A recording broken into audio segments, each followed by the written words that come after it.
కానీ పని మొదలుపెట్టారని తెలుస్తుంది.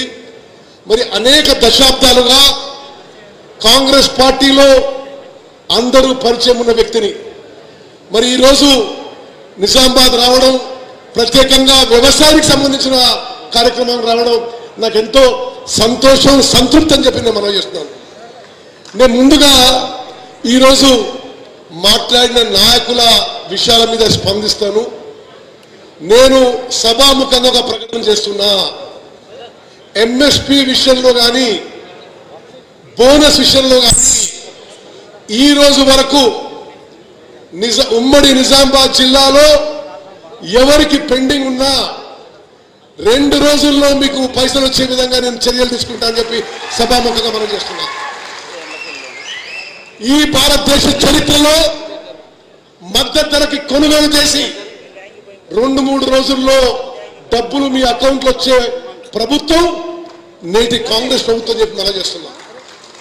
నేను ఈరోజు వచ్చే సందర్భంగా ఉమ్మడి నిజామాబాద్ జిల్లాలో ఎంఎస్పీ కానీ బోనస్ కానీ ఎక్కడ పెండింగ్ ఉన్నా తప్పనిసరిగా అది క్లియర్ చేయిస్తా అని చెప్పి నేను సభాముఖంగా మనం చేస్తున్నా. అదేవిధంగా ఉమ్మడి నిజామాబాద్ జిల్లా కూడా ఎంతో ఉపయోగపడే ప్రాణహిత చేవెళ్ల ప్రాజెక్టు గత ప్రభుత్వం ఆపేసిన విషయం కూడా మీకు మనవి చేస్తూ, గత ప్రభుత్వం ఏమన్నారు, నేను ఎక్కువ రాజకీయ విమర్శలు పోకున్నా వాస్తవాలు చెప్పాల్సిన అవసరం ఉంది. గత ప్రభుత్వంలో 10 ఏళ్లలో